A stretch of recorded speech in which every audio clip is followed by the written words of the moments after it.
dessa sequência de Paulo ali pela Ásia, né? Paulo tinha no coração o desejo de se dirigir até Jerusalém, e por isso ele começa a sua caminhada.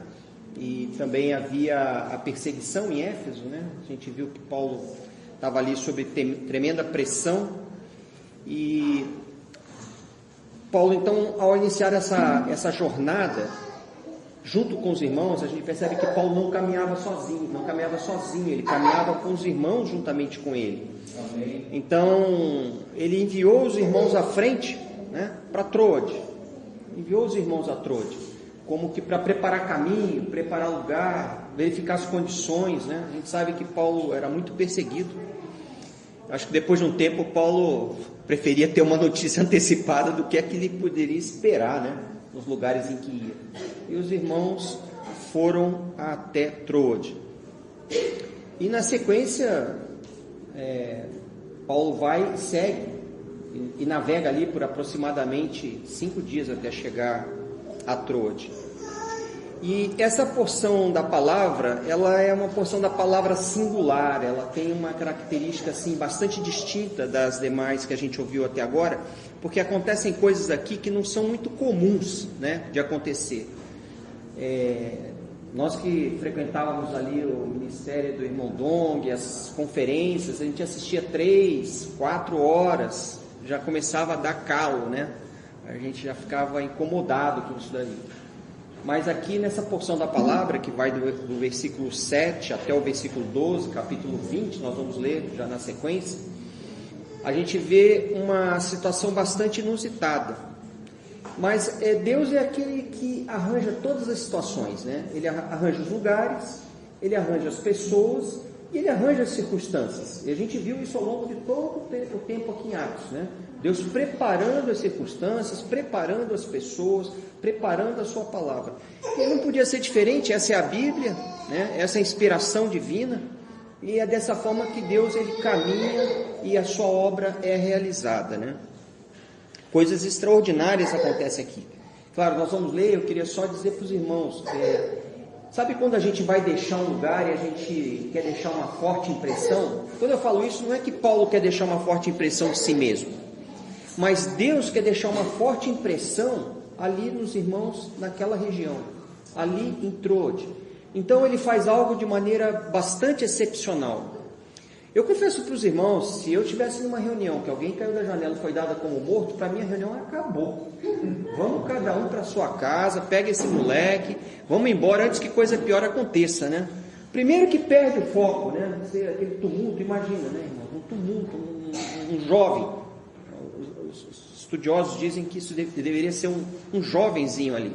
E depois de 12 horas, passada da meia-noite, né? Então já, o evento que veio por fim, essa fala estendida de Paulo. Então, já caiu o jovem lá e vamos encerrar essa reunião, tá vendo? Falou demais, ficou aí, os irmãos não estão nem aguentando, se não fosse por conta disso, não teria caído o Eutico lá da janela.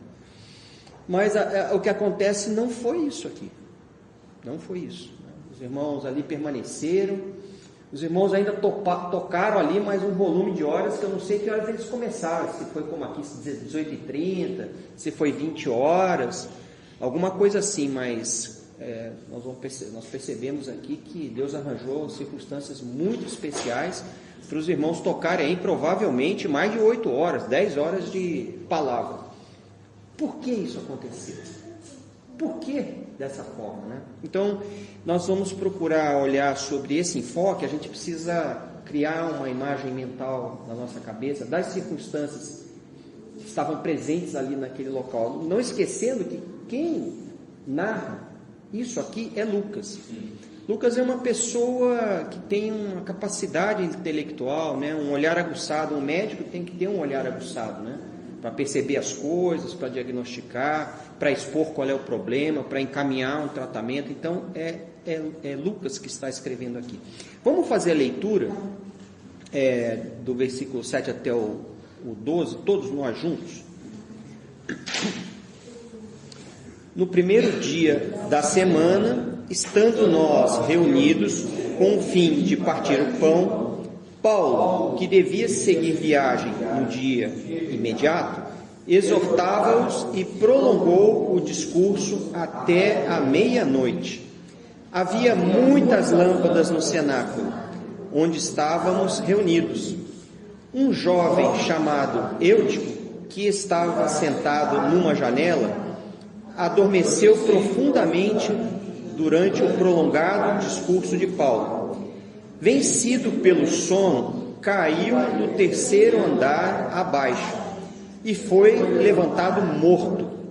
Descendo, porém, Paulo inclinou-se sobre ele e, abraçando-o, disse: não vos perturbeis, que a vida nele está. Subindo de novo, partiu o pão e comeu, e ainda lhes falou largamente até ao romper da alva. E assim partiu. Então conduziram vivo o rapaz e sentiram-se grandemente confortados. A gente tem nessa sequência aqui uma variedade de detalhes que eu vou pontuar para os irmãos, e os irmãos vão prestando atenção na medida que eu vou expondo, para que os irmãos encaixem a figura que vai ser montada aqui, né? Então, assim, o que a gente tem? Aqui é uma reunião, é um dia de reunião. Essa reunião ocorre no primeiro dia da semana. É importante a gente lembrar dessa circunstância. O motivo dessa reunião no primeiro dia da semana era a Santa Ceia, era o partir do pão. Então, primeiro dia da semana, Santa Ceia. Quem estava ministrando é Paulo, e a gente sabe que Paulo era um irmão muito forte no ensino da palavra. Então a palavra aqui, ela ganha destaque. Mas por que você acha que a palavra ganha destaque? Porque Paulo falou provavelmente mais de 8 horas aqui. Haja conteúdo, né? Haja demanda e haja necessidade dos irmãos para ouvir praticamente quase, talvez mais de 8 horas da palavra. E a circunstância, né, que é uma circunstância excepcional. Paulo estava praticamente ali se despedindo dos irmãos daquela região e naquela cidade de Troade. Então, era uma reunião em que Paulo devia estar com o coração cheio, né? Primeiro, de amor pelos irmãos. Segundo, com a preocupação que era inerente à pessoa dele, né? Do cuidado, do zelo. Puxa, eu vou sair dessa região, vou deixar os irmãos e provavelmente talvez não retorne aqui. Então é como aquele pai, né, que vai se ausentar durante muito tempo de casa, chama os filhos e passa aquele sabão, né? E, olha, não faça isso, não faça aquilo, cuida disso, cuida daquilo, cuida da casa, cuida do... Enfim, Paulo ali, ele exorta os irmãos, e a gente sabe que a exortação, no passado eu imaginava a exortação, né? Eu sempre ouvia muito isso, ó, os irmãos deram uma exortada no irmão lá, que eu falava, deve ter sido duro de... Eu mesmo uma vez fui, acho que exortado do jeito inverso, né? Os irmãos me chamaram para dar uma exortada, não sei se a Fernanda lembra. Não lembra? Na época que eu conheci a Fernanda, íamos casar, os irmãos me deram uma ensaboada lá danada, né? Me deram uma exortada. Mas aqui, a exortação de Paulo é uma exortação de amor e de ensino, de admoestação, de cuidado para com os irmãos e com os tempos que haveriam de vir no futuro, né? E, assim, quanto ao espaço físico, era terceiro andar de uma casa, né? Então, estava numa certa altura. Os judeus, as casas naquela época não eram como hoje. Quando a gente fala janela, tem vidro, tem eventualmente telinha de proteção, tem grade. As janelas naquele tempo era simplesmente uma abertura por onde podia passar ar e haver uma ventilação. E outro destaque aí, que vai chamar a nossa atenção, é justamente a questão da queda do Eutico, né? Eutico foi lá e sentou na janela e fala...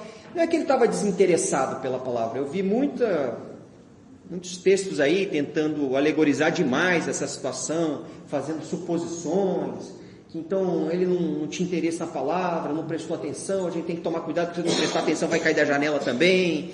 É pobre, né? É muito ruim. Na verdade, ele foi tomado pelo sono. Quem já viveu essa experiência sabe quão difícil é. Eu já tive circunstâncias assim, de ser tomado pelo sono. É muito difícil de você se controlar.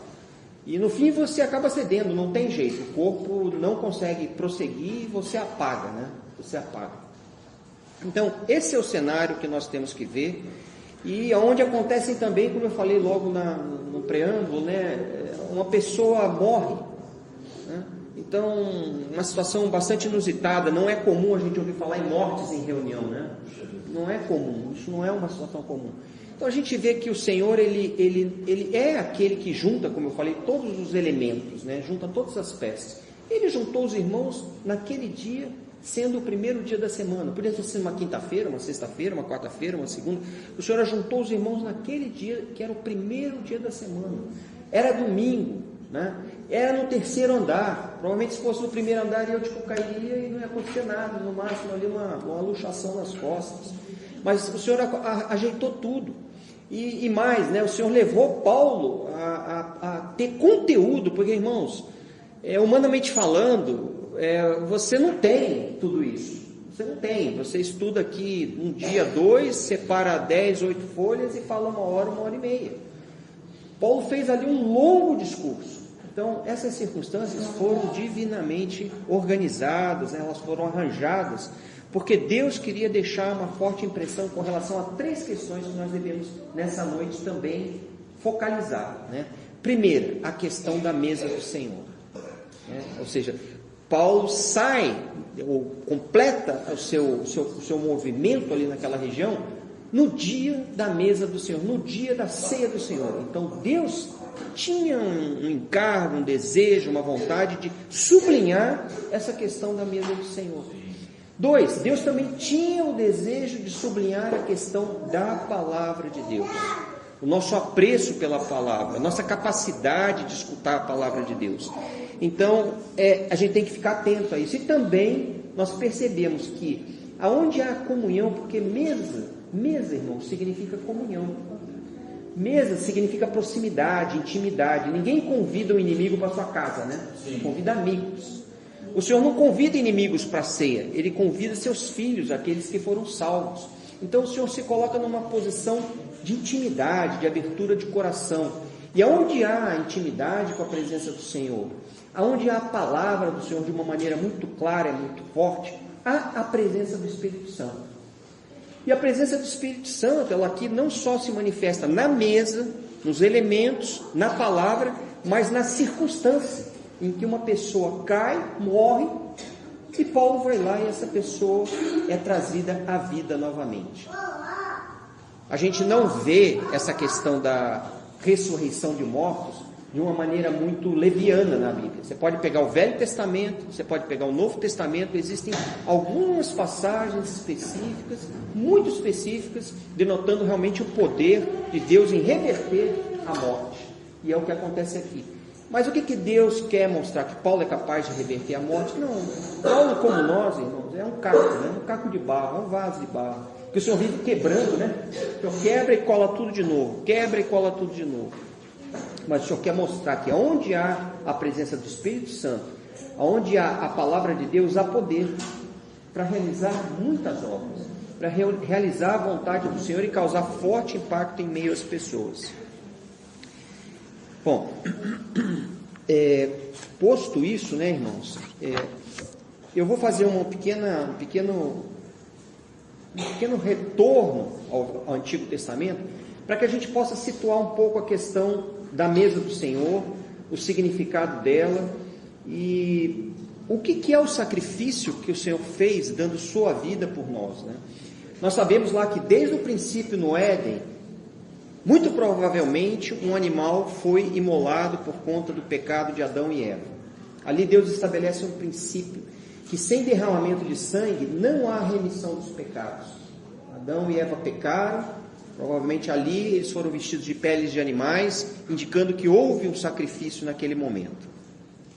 Depois, ao longo de todas as eras ali, a era adâmica, noética, abraâmica, essa questão, esse conceito da necessidade de sacrifícios para a remissão dos pecados, no caso ali para cobrir os pecados, né, porque a remissão efetivamente, somente em Cristo Jesus, ela vem sendo colocada, né, e Deus vai atuando por intermédio de seus filhos, criando uma pintura, mostrando nessa pintura e reforçando a necessidade da morte para que possa haver salvação, da morte para que os pecados possam ser remidos, da morte para que os pecados possam ser perdoados. E nisso o Senhor institui através do povo de Israel um sacerdócio. O sacerdócio era responsabilizado, era colocado como aquele mediador entre Deus e os homens para ofertar sacrifícios a favor dos homens. E nós vimos que isso era uma ação complexa. Os sacerdotes, eles não eram qualquer pessoa que surgiam de qualquer lugar e que faziam sacrifícios ao bel prazer. Todos os sacrifícios, eles tinham um ordenamento. Havia sacrifícios de consagração, oferta de holocaustos, ofertas de manjares, oferta de comunhão, oferta de expiação, expiação pelo pecado, expiação pela culpa. Existiam diversidades de ofertas. A gente vê que quando chegava no templo em Jerusalém, os irmãos, naquela época, né, os judeus, eles levavam quem não tinha nada levava uma pombinha, quem tinha um outro levava um cordeiro. Existia uma ordem de colocação em tudo isso. E a gente vê que os profetas, eles nem estavam envolvidos nisso, né? Os irmãos falavam a palavra de Deus, eles nem estavam envolvidos nisso.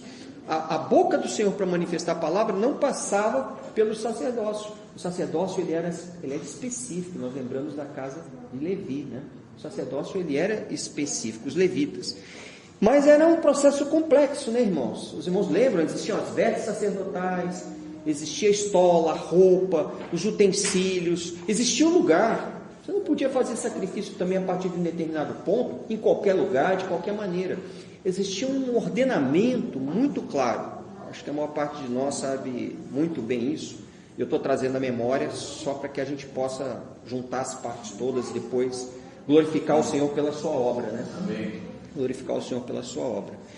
Mas chegou o tempo em que todos aqueles eventos que ocorriam, e que o Senhor é maravilhoso, o Senhor é bondoso em todas as eras, né? Havia um tempo certo para Jesus surgir. Enquanto ele não surgiu, o Senhor preencheu esse espaço, esse ato de tempo, provendo um meio para que o homem não ficasse separado dele. Olha como é bom o Senhor. O Senhor podia falar, vocês pecaram aí no Éden, vocês fiquem aí com seus problemas.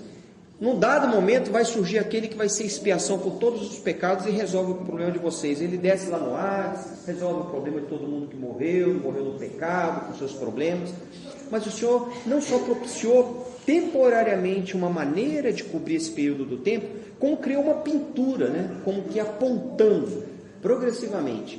A gente viu ali em Êxodo, quando o povo sai do Egito, aquela imagem muito clara, né, que todos nós temos, do Senhor orientando, olha, passa o sangue nas ombreiras das portas, para que o anjo exterminador do Senhor passando não os consuma.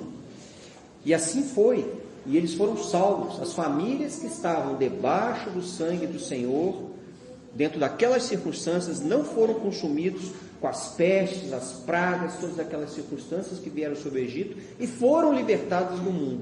Então o Senhor cria essa grande pintura, né?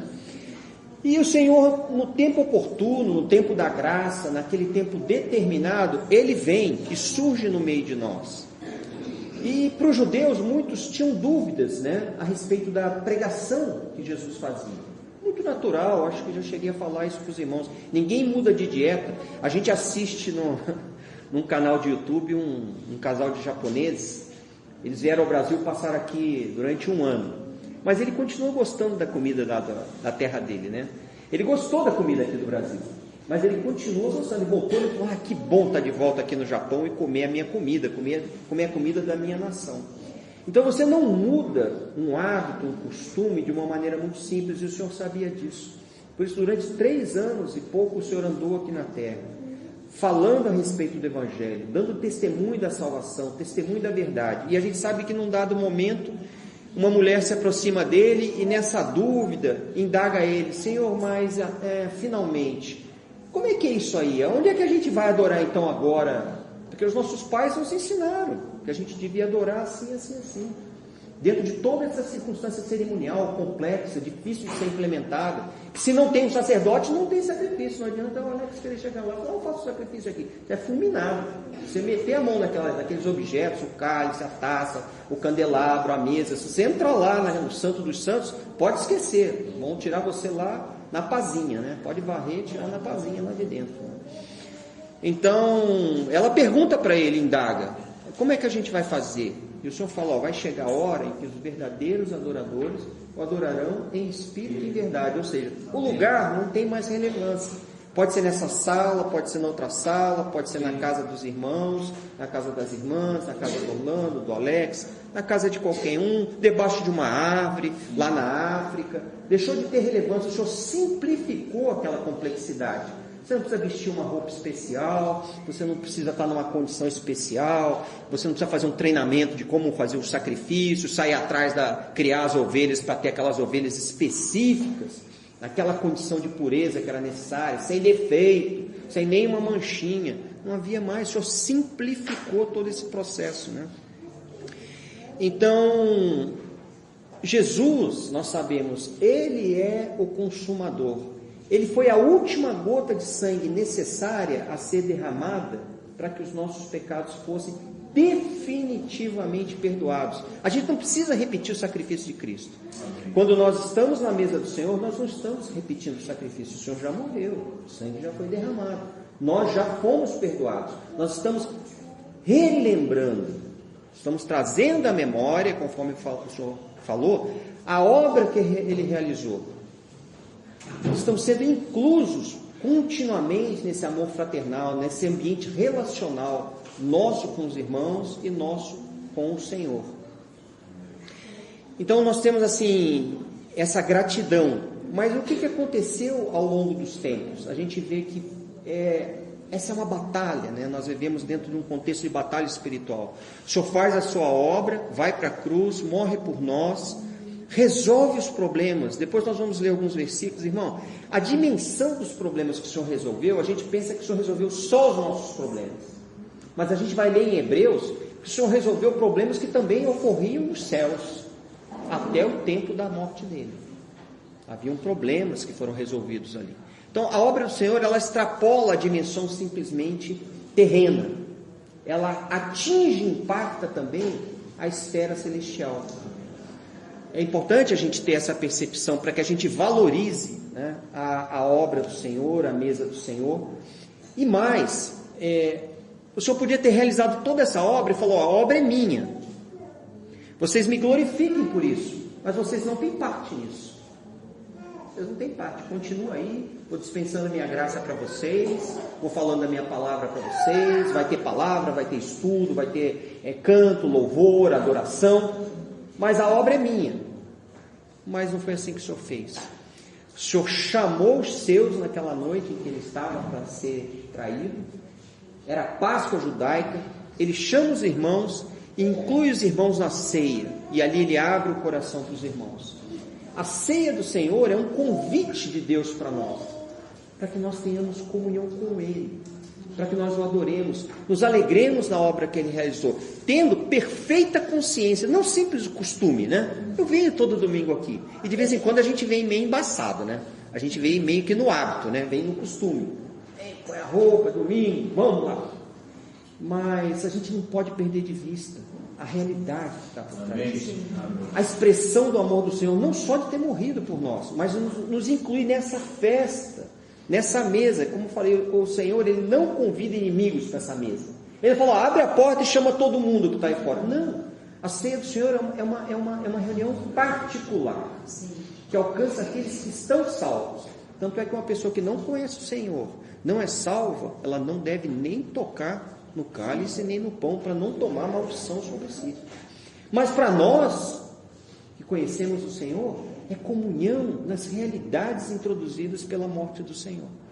A gente precisa ganhar essa perspectiva. E o Senhor, Ele estava nesse dia, nesse local, querendo passar essa percepção para os irmãos. Porque se fosse uma reunião importante apenas pelo contexto da palavra, podia ser no sábado, na sexta, na quinta, na terça, na quarta, na segunda. O Senhor arranjou especificamente todas essas coisas para acontecer no domingo, na ceia do Senhor. Porém, irmãos, como tudo, né, passado o tempo, essa obra grandiosa que o Senhor fez, ela começou a entrar em degradação.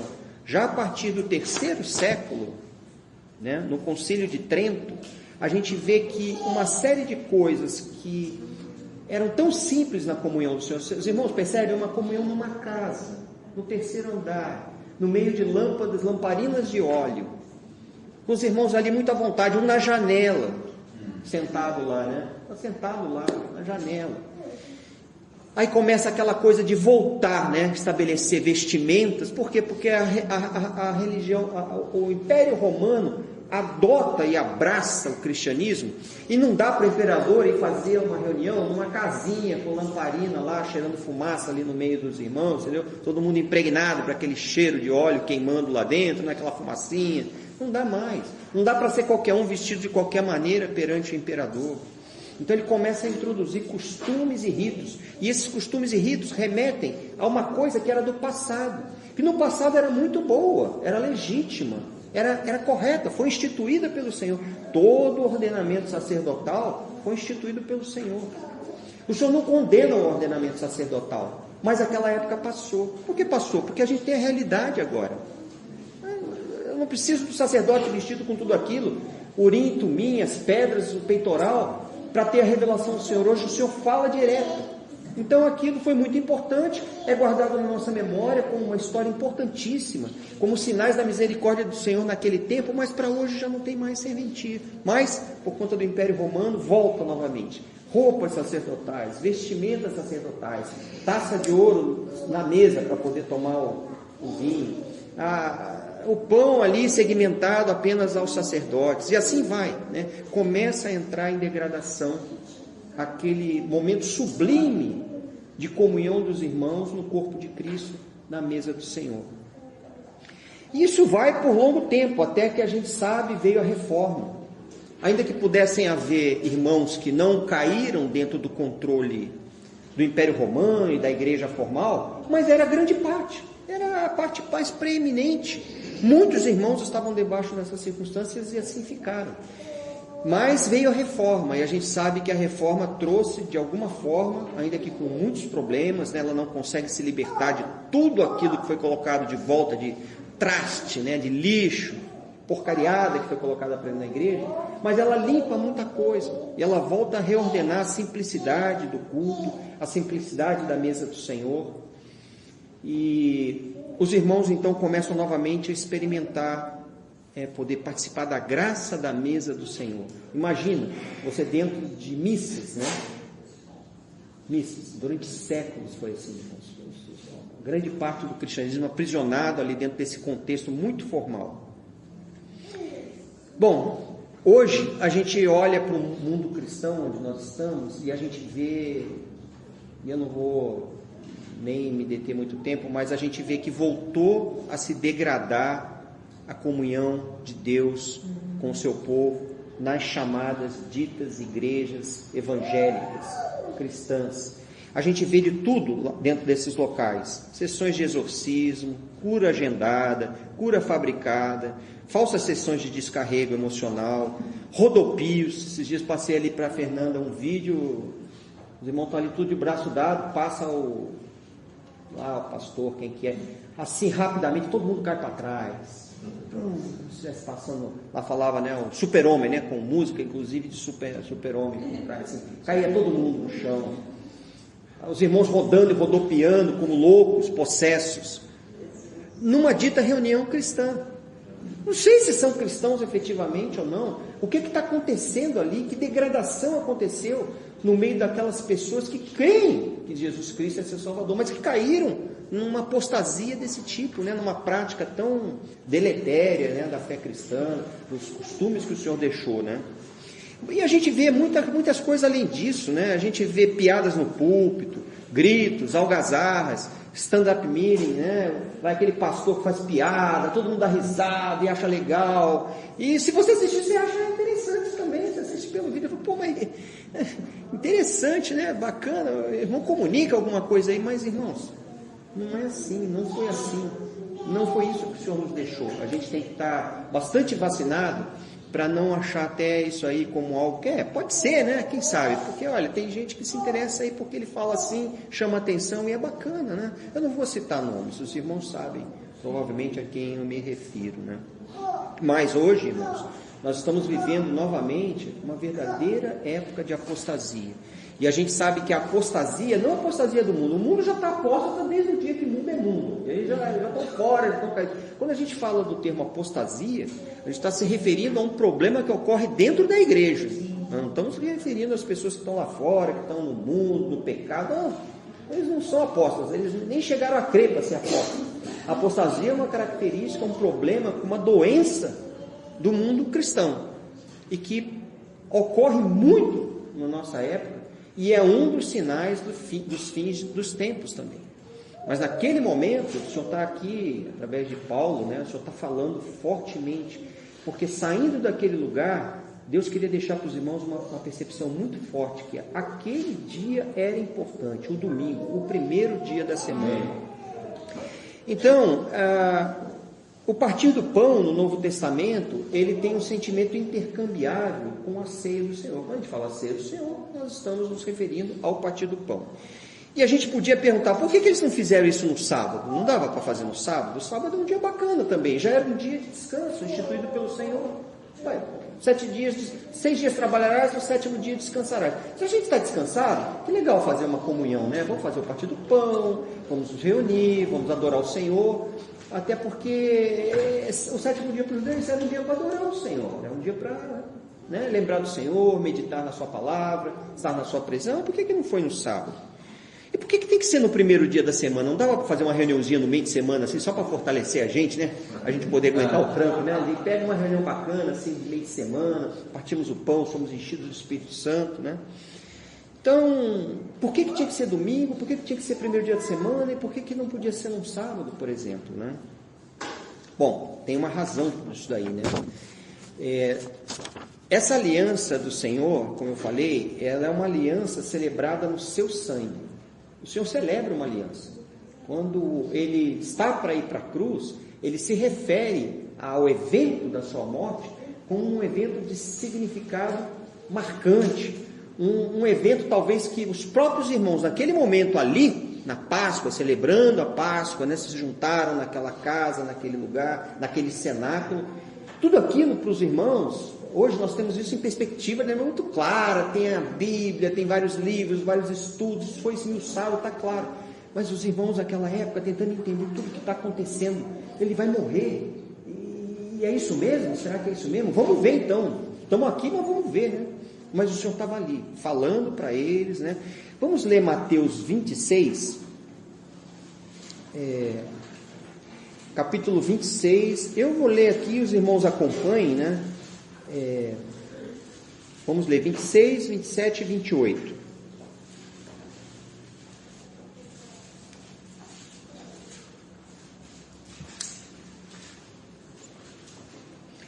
Aqui o Senhor está usando uma circunstância bastante interessante, né? Quando as pessoas falam, mas naquele dia foi o primeiro dia do partir do pão ou aquele dia foi a Páscoa? Aquele dia foi a Páscoa judaica ou foi o primeiro dia de partir do pão entre os irmãos? Irmãos, foi as duas coisas ali. O Senhor se reuniu e havia claramente a indicação dele, porque era a Páscoa judaica. Eles subiram ao cenáculo para celebrar a Páscoa judaica. Só que naquele mesmo momento, o Senhor aproveita para fazer o engate de duas eras, né? A passagem de uma era para uma outra era. Ele dá continuidade, não ficou um hiato, não ficou um vazio, uma temporada sem sacrifício, sem perdão proveniente do sangue, sem cobertura do pecado e sem livramento. Ali o Senhor se abre e faz uma passagem maravilhosa, introduzindo-nos em algumas edições, tá, entre colchetes, nova aliança, mas ele fala dessa aliança. Vamos ler então no versículo 26. Enquanto comiam, tomou Jesus um pão e abençoando o partiu e deu aos discípulos, dizendo, tomai, comei, isto é o meu corpo. A seguir tomou um cálice e tendo dado graças, o deu aos discípulos dizendo, bebei dele todos. Irmãos, cada palavra que importa, né? Amém. Não é o pão que a gente toma e só os sacerdotes tomam o cálice. Bebei dele todos. Uma reunião de ceia do Senhor. Uma reunião da mesa do Senhor. Todos devem tomar o cálice. Todos devem partir o pão e tomar o pão. Então, a gente lembre-se disso, né? Quando você for numa reunião, quando você for em algum lugar que fala, não, o cálice é para o sacerdócio, o pão é para o povo, já está errado. Está em contradição direta com a palavra do Senhor. Contradição direta com a palavra do Senhor. E a gente vê que esse costume entrou já a partir do terceiro século, apartando os irmãos durante muitos séculos do vinho. Tá? No versículo 28, porque isto é o meu sangue, o sangue da, entre colchetes, nova aliança, ou aliança, derramado em favor de muitos para remissão de pecados. Então a gente vê que naquele domingo os irmãos estavam ali reunidos, partindo pão, dentro dessa realidade, né, de que eles estavam participando da mesa do Senhor, dentro dessas condições aqui descritas. Vamos ler Êxodo, capítulo 24, versículo 8.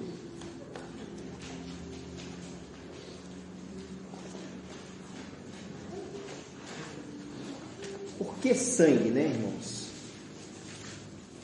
Êxodo 24.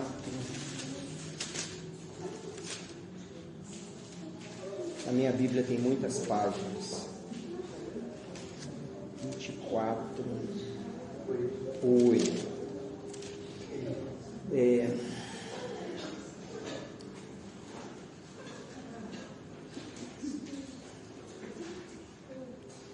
Então, tomou Moisés aquele sangue e o aspergiu sobre o povo e disse: eis aqui o sangue da aliança que o Senhor fez convosco, a respeito de todas estas palavras. Irmãos, aqui nesse momento, Moisés está mostrando ao povo, através do sangue que aqui foi derramado e aspergido sobre o povo, que Deus tinha uma aliança com eles. A mesa do Senhor, quando a gente participa dela, quando a gente está na comunhão dessa mesa, o Senhor faz aqui novamente, então, como nós lemos no versículo 28 de Mateus 26. O Senhor está indicando que temos novamente uma aliança. Só que é a aliança de Moisés? Não. É a aliança daquele sangue? Não. Não porque aquela aliança fosse ruim, irmãos, mas porque passou o tempo dela. O verdadeiro Cordeiro, que tira o pecado definitivamente, derramou por última vez a última gota de sangue necessária para resolver os problemas. Então aqui, figuradamente, novamente, uma aliança é estabelecida entre nós e o Senhor nessa mesa. Você diz, mas quando foi que o Senhor fez uma aliança comigo? No dia que eu fui salvo? Claro, fomos salvos, fomos introduzidos na família do Senhor, assim como o povo de Israel, ao ser chamado, pertencia à nação, à família de Deus. Mas aqui, nesse exemplo, nós vemos que a mesa do Senhor, ela nos introduz a aliança que nós temos com Ele. Então nós temos que sempre que estamos na mesa, lembrarmos, né? Primeiro, do privilégio, amém, da honra, sim, da escolha do Senhor sobre a nossa pessoa e da introdução a uma aliança. Aliança, irmãos, é um negócio muito forte, né? Quando você faz uma aliança, essa palavra aliança, ela por si só tem um significado forte. Ainda que no mundo as alianças sejam quebradas, mas as pessoas sabem que alianças são feitas para serem mantidas e que quebra de aliança traz consequências. Alianças entre casamento, alianças entre nações que são parceiras, amigas, protegidas. Quando se trata de fazer aliança, a aliança tem um significado fortíssimo de que há um compromisso assumido. Aqui, na mesa do Senhor, há um compromisso nosso com Ele e dele conosco. Então, quando a gente vem no domingo aqui, às vezes a gente está um pouco como Eutico, né? Está afastado, está lá na última posição na cadeira, não dá para sentar na frente, que a gente está meio descaído, né? Então a gente senta ali mais para trás, e se não tomar cuidado, a gente está naquela situação de sensação de falta de ausência de vida suficiente. Aqui entra um pouco dessa questão de Eutico, claro que metaforicamente, mas de certa forma não deixa de revelar, né? Quando a gente se afasta da centralidade de Cristo, da mesa, e vai para a periferia, a gente sempre está sujeito a circunstâncias estranhas. Então eu quis fazer essa ênfase aqui com os irmãos. Também poderíamos ler Jeremias 31, versículos de 31 a 34.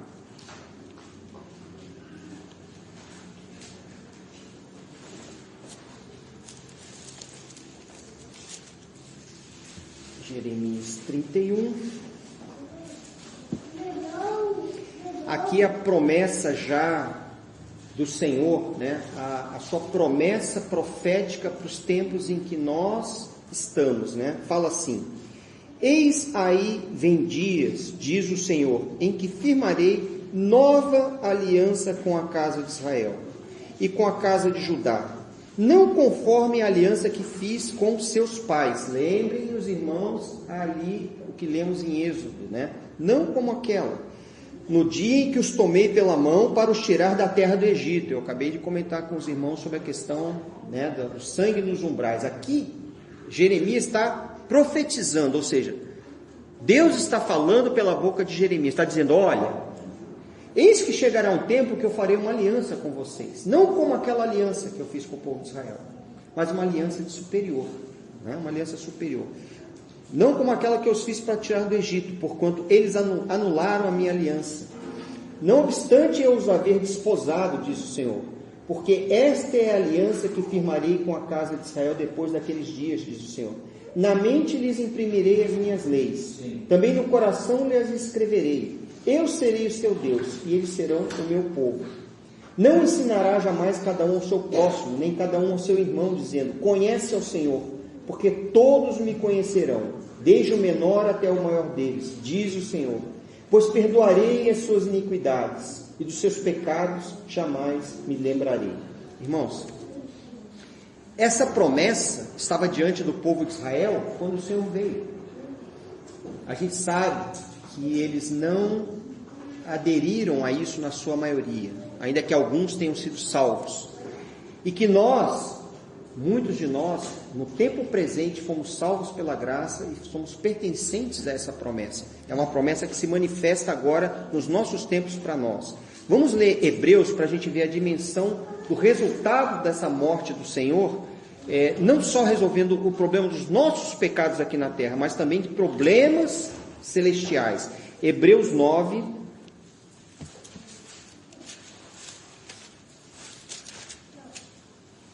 versículos 16 a 24. Eu vou fazer a leitura, os irmãos acompanhem. Hebreus 9.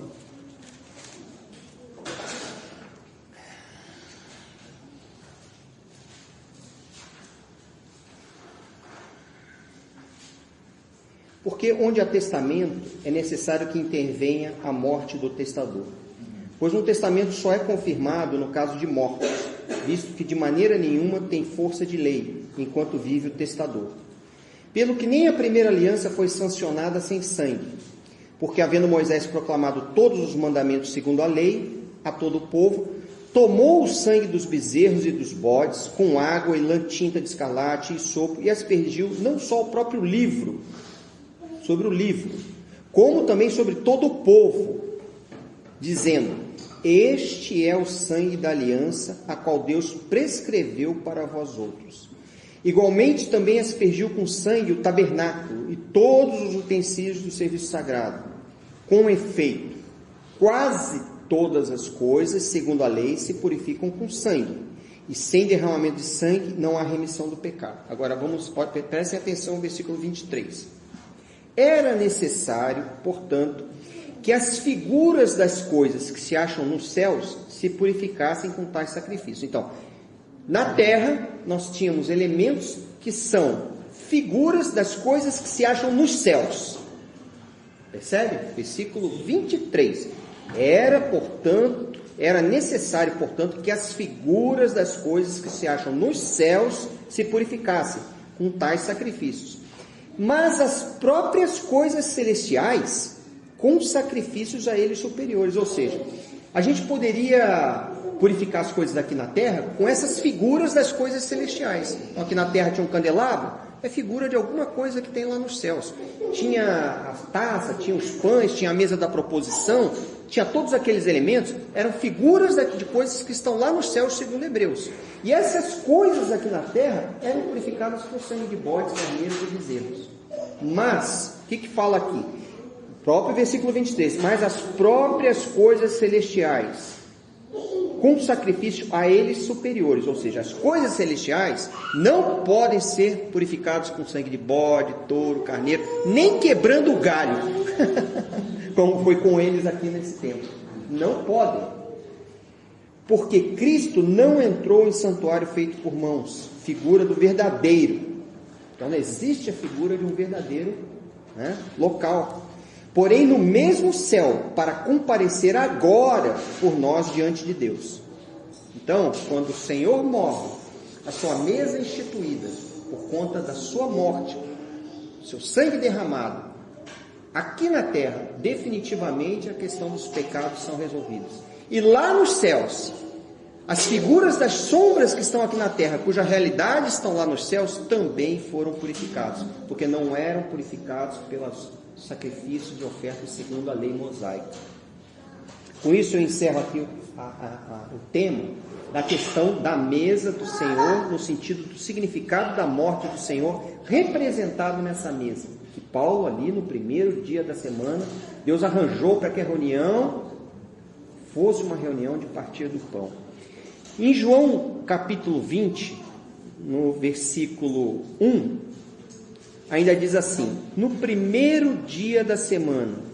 Agora nós vamos ver a questão da data escolhida pelo Senhor para estabelecer a mesa, a celebração da mesa. Em João capítulo 20, versículo 1: no primeiro dia da semana, Maria Madalena foi ao sepulcro de madrugada, ainda escuro, e viu que a pedra estava revolvida. Então, Maria Madalena foi no primeiro dia da semana.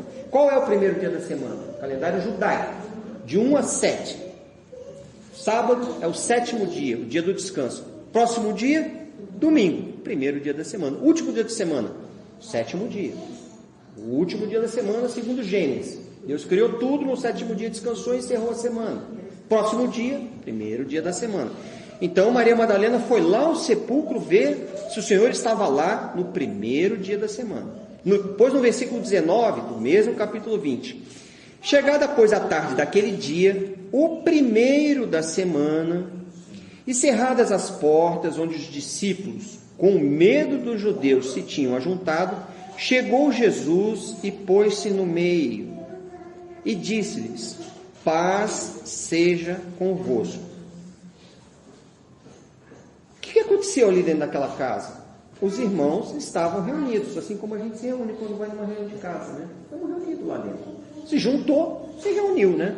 Se juntou, se reuniu. Esse é o conceito válido, que vale para nós como cristãos, como para qualquer outro local onde pessoas se aglomeram, pessoas se reuniram. Foram reunidas, estão juntas, né?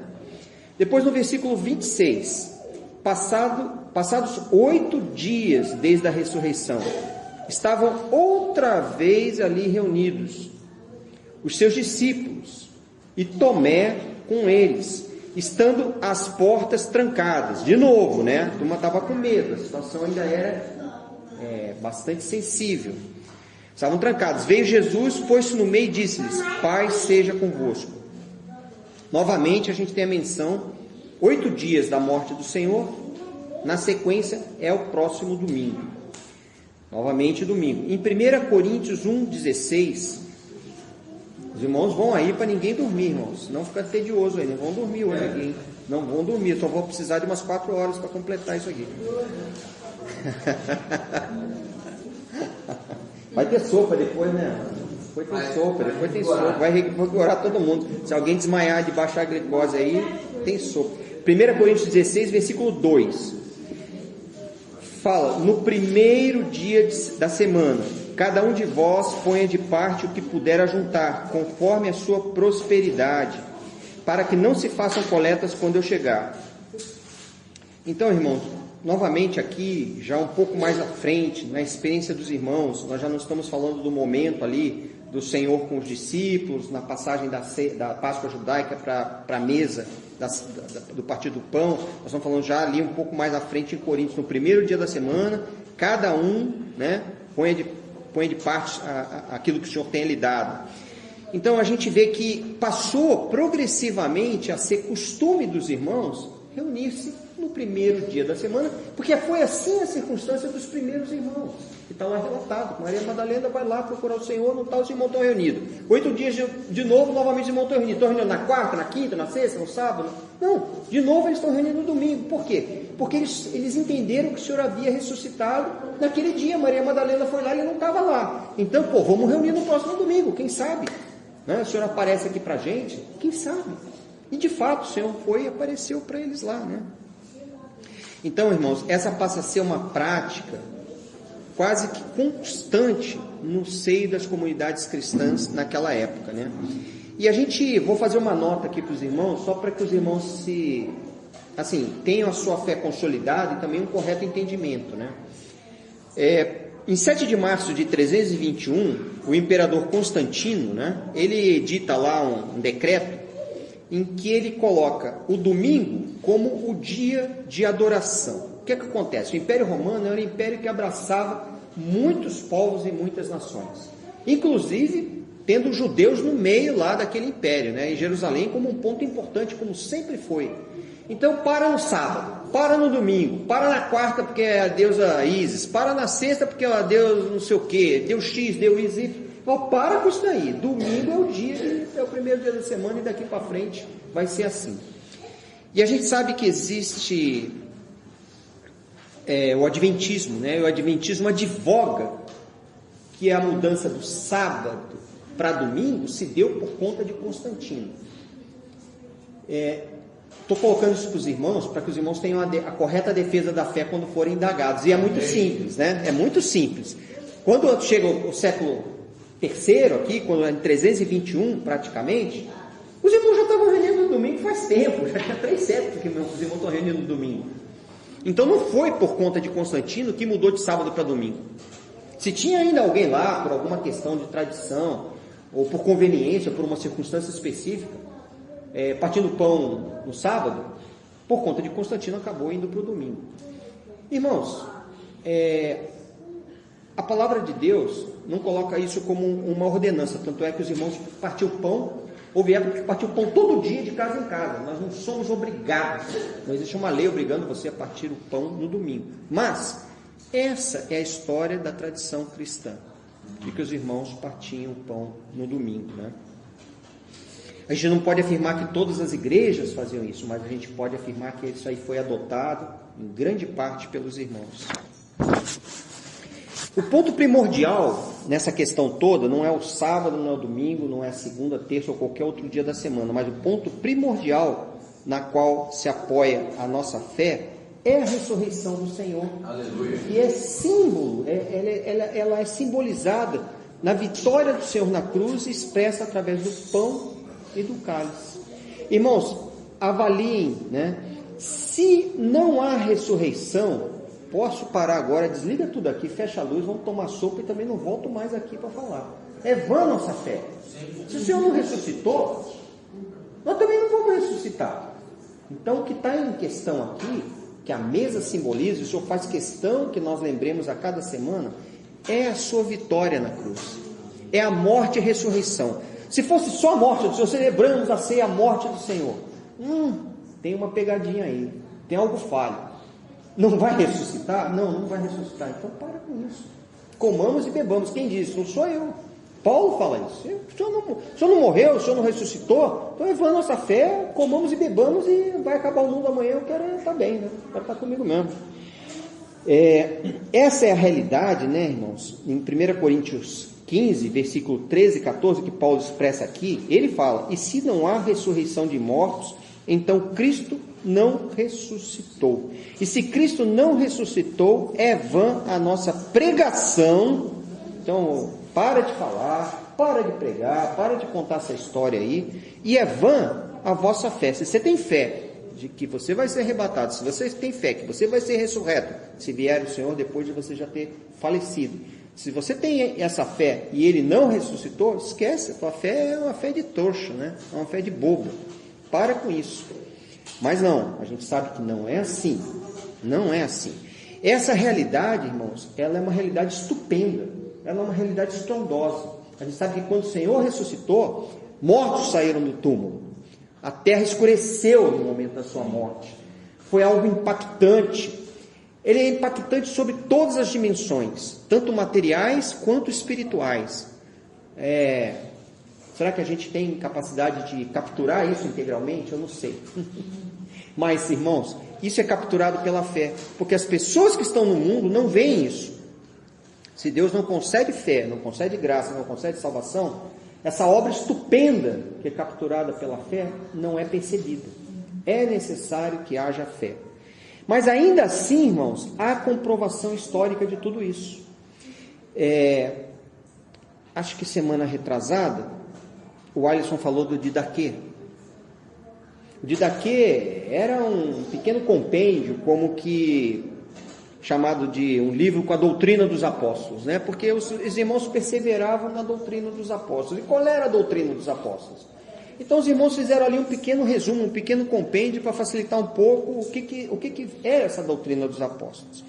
E nesse livro, nós vemos no capítulo 14, no parágrafo 1, uma ordenança dessa sã doutrina, que diz a seguinte: reuni-vos no dia do Senhor, para partir o pão, e agradecei, celebrai a ceia, e depois de haverdes confessado vossos pecados, para que vosso sacrifício seja puro. Então nós temos evidências históricas, já aqui colocadas, de que os irmãos participavam da ceia do Senhor, e o título desse capítulo 14 fala assim: santificação do domingo. Ele não fala de santificação do sábado, da sexta, da quarta, da segunda, da terça, santificação do domingo. Então, mais uma vez, para que a gente fique muito claro nisso, o domingo foi algo reconhecido pelos apóstolos como parte da doutrina que nós deveríamos guardar. Há evidências históricas. A morte do Senhor, ela tem uma evidência histórica tremenda. Ela mudou a contagem dos tempos, irmãos. Você conhece alguém que pode chegar aqui e falar: agora vamos contar o tempo diferente? A partir de amanhã eu sou bom aqui, eu sou a primeira potência do mundo, somos americanos, somos chineses, ou somos seja lá o que for, dominamos o mundo, e a partir de amanhã vai contar o tempo diferente. Pode acreditar que não vai. Não vai, não vai continuar contando no seu formato lá. Mas a morte do Senhor, ela mudou o calendário, né? Um fato estupendo, né? Então, retornando aos eventos que a gente estava lendo no capítulo 20 de Atos, versículos de 7 a 12, né? Nós aqui tocamos em 2 pontos muito importantes, né? A comunhão do partir do pão, a data. E agora a gente vai começar a falar de uma questão muito importante também, que é a palavra de Deus. Eles não estavam ali só para cantar, para orar, para louvar e para partir o pão. Existia um elemento que tomou a maior parte do tempo, que era o que Paulo estava falando. O que Paulo estava falando? Aquilo que Deus colocou no coração dele. Como eu falei, eu não acredito que uma pessoa tenha 4, 5, 6, 7, 8, 9 horas de capacidade de falar incessantemente, sem interrupção, conteúdo para tal coisa. Mas Deus em Paulo, naquele momento, tinha uma exortação para a igreja naquele local. Então, quando nós vamos à mesa do Senhor, irmãos, é importante que haja os elementos que aqui em Atos 20 são colocados. É importante que haja a mesa, você chega, tem a mesa, haja o louvor, a alegria, a exultação, a participação, a comunhão, o reconhecimento da obra, a confissão dos pecados, mas deve haver palavra. Né? Deve haver palavra. Como eu disse, a gente não sabe que horas começou aquela reunião, mas ela durou muito tempo. Aqui Paulo dá as suas últimas instruções. E numa circunstância como essa, né, irmão, supondo que a reunião começou ali, é muito provável, 8 horas, 6h30, 7 horas, quando chegar meia-noite, aquela porta ali já deveria ter sido aberta umas 500 vezes para os irmãos ir ao banheiro, tomar água. Alguns já saíram e não voltaram mais, né, fininho assim, saíram para ir no banheiro e já não voltaram mais, né, já ficaram fora, falaram: não, passou, para mim passou. Ele está exorbitando, né, está exorbitando. Mas, irmãos, a Bíblia não dá esse relato aqui. Tem um relato de uma pessoa que caiu e morreu.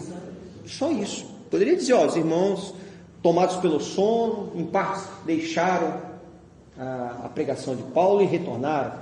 E Paulo tendo que sair no dia seguinte, né? Só por Deus, né, irmãos? Se eu tivesse que partir no dia seguinte, talvez eu não passasse das 10 da noite. Mas, irmãos, eu não vou conseguir acordar para viajar no dia seguinte, né? E diz que Paulo pregou até a aurora do dia seguinte. A aurora é o seguinte, sabe a aurora, né, irmão? Está começando a sair a luz no dia seguinte. E provavelmente Paulo só parou porque tinha horário para entrar no barco, né? Para seguir viagem. Capaz dele, se desse ali, ele ia continuar a administração do encargo deles, né? Em Apocalipse, vamos ver essa questão da palavra, né? E da apreciação que os irmãos tinham pela palavra. Apocalipse 6, versículo 9. Eu vou ler, os irmãos acompanhem.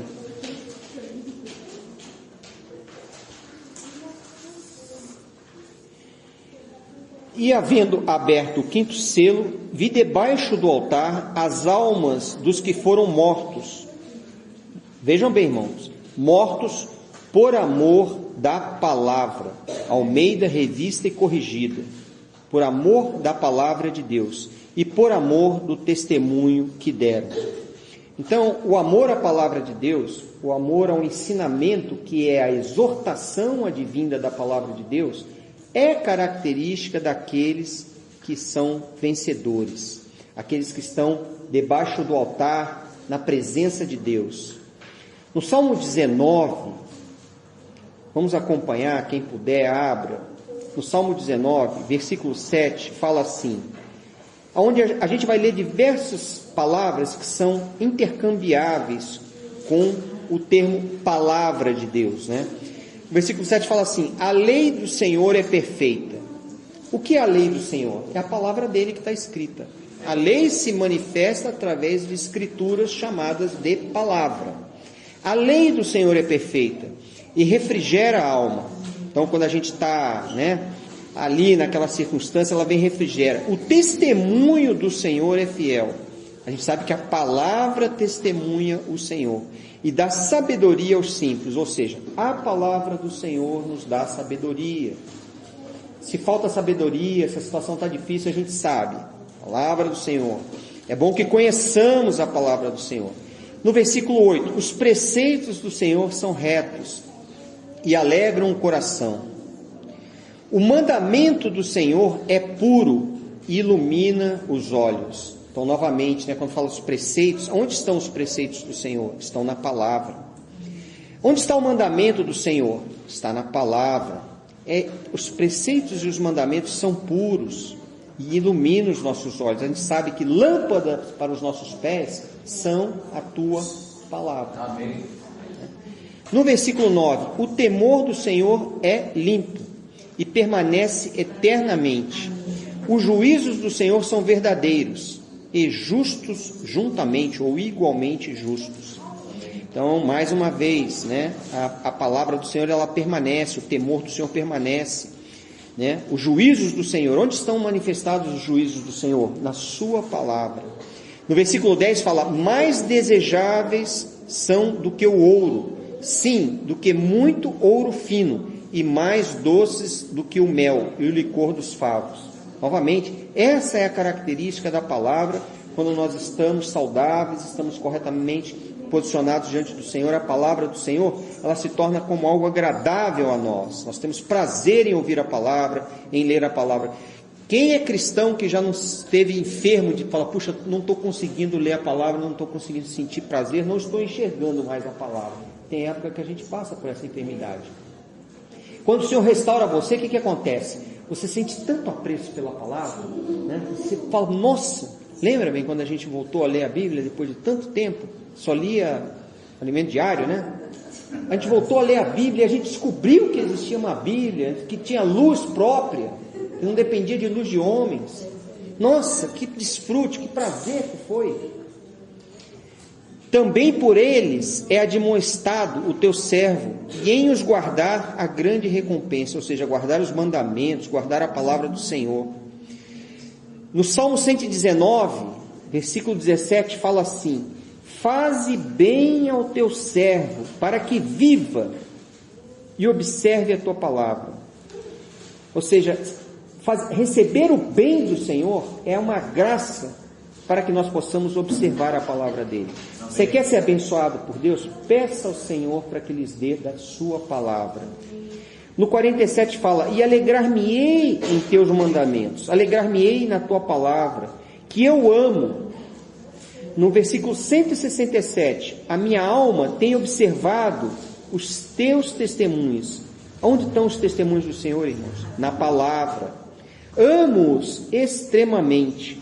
E Pedro, para arrematar, no Novo Testamento, 1 Pedro, primeiro livro de Pedro, capítulo 2, versículo 2, fala: desejai ardentemente como crianças recém-nascidas o genuíno leite espiritual, para que por ele vos seja dado crescimento para a salvação. Nós não vamos comprar leite, né, irmãos? Ninguém vai ficar aí tomando leite esperando receber o genuíno crescimento. Mas nós sabemos aqui, a referência é a palavra do Senhor. Por intermédio dela, nós recebemos crescimento com uma finalidade: para a salvação. Voltando então ao trecho que nós estávamos em Atos, vamos caminhando para a conclusão, porque eu creio que os irmãos estão batendo aí, né, a visão da sopa. Vamos lá. Brincadeira, irmãos, estamos na palavra. Atos 20, vamos voltar aqui, Atos 20.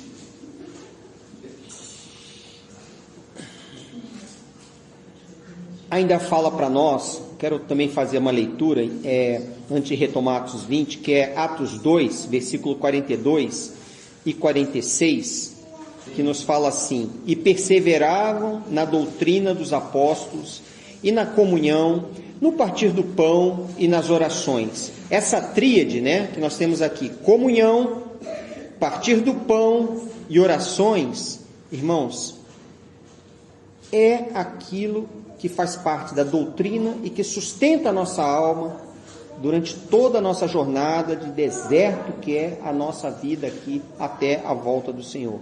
No 46 ainda diz: diariamente perseveravam unânimes no templo, partiam o pão de casa em casa, tomavam suas refeições com alegria e singeleza de coração, louvando a Deus e contando com a simpatia de todo o povo. O que acontecia? Enquanto isso, acrescentava-lhes o Senhor dia a dia os que iam sendo salvos. Sabe uma coisa que eu percebi, irmãos? O Senhor não vai trazer pessoas para se juntar a nós, para passar fome, sede, nudez e pobreza espiritual. No momento que nós estivermos vivendo essa realidade que aqui está colocada, né?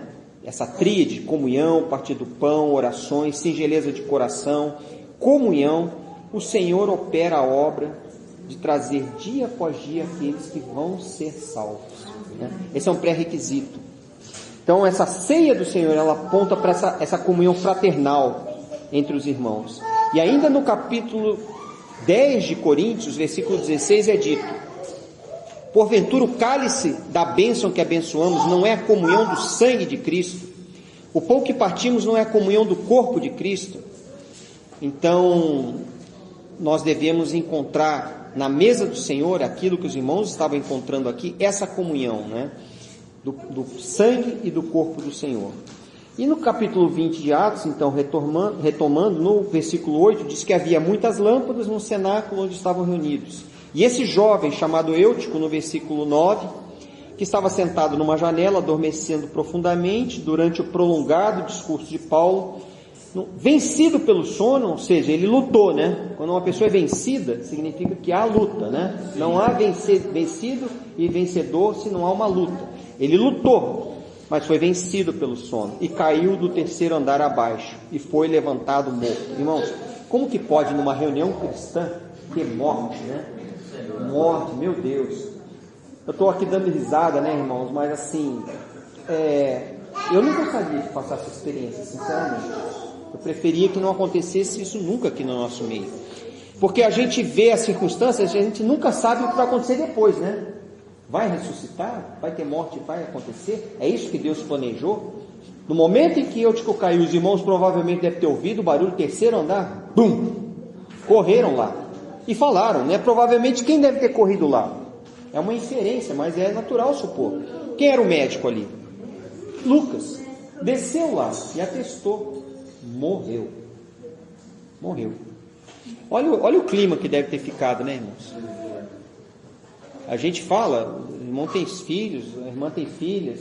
Se fosse meu filho, minha filha estivesse aqui, encostou ali, caiu, bateu o carro, aqui na porta, saiu, foi atropelado. Sabe, tem muitas formas de se morrer, irmãos. No caso aqui, ele caiu da janela. Eu acho que o clima deve ter ficado péssimo naquele momento. Para mim ficaria, não sei como é que os irmãos são tão espirituais assim, mas para mim acabou a reunião, né? Os estudiosos dizem que esse menino não estava sozinho pela idade dele. Provavelmente sua família estava ali participando desse culto. Então, aquele clima, né, irmãos? Olha, já falou demais, se não tivesse falado não teria acontecido isso. Vão para casa, aliás vai ter até problema, né? Vai ter sepultamento aí, porque morreu. E a gente vê que Paulo, no versículo 10, fala que Paulo desceu, debruçou-se sobre ele, tomou-o nos braços e disse: não vos perturbeis. Ou seja, por que ele fala não se perturbeis? Estavam perturbados, irmãos. Não é que eles iam ficar perturbados. Não vos perturbeis como futuro. Não vai ficar perturbado, hein? Irmãos, numa situação dessa já está perturbado. Reunião interrompida porque alguém morreu. Já está perturbado o clima, né? Já está perturbado, porque a sua alma está nele.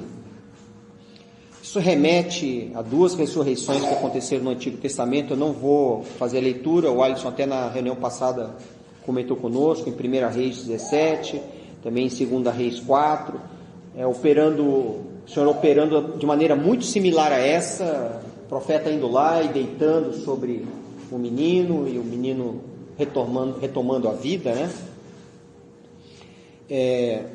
E aqui nós vemos isso acontecer também no Novo Testamento. Há algumas circunstâncias bem específicas: a filha de Jairo, a viúva de Naim, Lázaro, Dorcas, Eutico. Mas, irmãos, nós já estamos vivendo aí mais de 2000 anos desde a vinda do Senhor. Isso não acontece todo dia, não acontece toda semana, nem todo mês, nem todo ano, porque senão ia ter um monte de gente ressurreta aí que morreu, ia ser um troço assim. Não acontece assim. Mas aconteceu ali, e certamente Deus tinha um propósito de causar esse forte impacto, mostrando a mesa, como nós vimos, mostrando a comunhão da palavra em profundidade, em extensão, por um longo período de tempo, em que Paulo exorta os irmãos por amor aos irmãos na comunhão, e mostrando a manifestação do poder do Espírito Santo, ressurgindo uma pessoa que morreu ao cair da janela, né? Então, basicamente, voltando então na finalização aqui, quando a gente vem para a reunião de partir do pão, irmãos, a gente deve sempre observar uma reunião de partir do pão sadia, segundo o ensino dos apóstolos, segundo o que a Bíblia nos mostra. Ela tem a mesa. Os irmãos têm um entendimento pleno do significado, do poder que aquela mesa significa, quão tremendo foi a purificação dos pecados dos homens e a purificação das coisas que no céu estavam, a libertação, a derrota de Satanás, a promessa de Deus cumprida. Então a gente vem e tem essa plena consciência na reunião de domingo, tem a palavra do Senhor dita, manifesta e pregada com poder, em profundidade, de forma extensa. A gente tem tido isso, graças ao Senhor, né, nas nossas últimas reuniões aqui, né? Temos tido a palavra com clareza, com exposição objetiva, clara. Temos sido iluminados, temos aprendido do Senhor, temos apreciado a cada reunião de domingo. E então, irmãos, o poder do Espírito Santo também se manifesta através da alegria, do regozijo, do nosso gozo, das nossas orações, da nossa alegria perante o Senhor, e também pelas obras que o Senhor, a partir disso, é capaz de realizar na nossa vida ao longo da semana. A reunião de domingo, do primeiro dia da semana, de partir do pão, ela é poderosíssima, uma vez que nós nos apropriemos das realidades que ela contempla. Se você se apropria dessas realidades, a tua semana é uma semana de vitória contra a morte. A morte vem, os embaraços vêm, as circunstâncias vêm, e você tem a forte presença do Senhor, do Espírito Santo, pela comunhão que você teve na mesa com Ele, né? Bom, eu encerro aqui, né? E digo aos irmãos, quando eu comecei a ler esses versículos, eu pensei, nossa, meu Deus, que reunião anômala, né?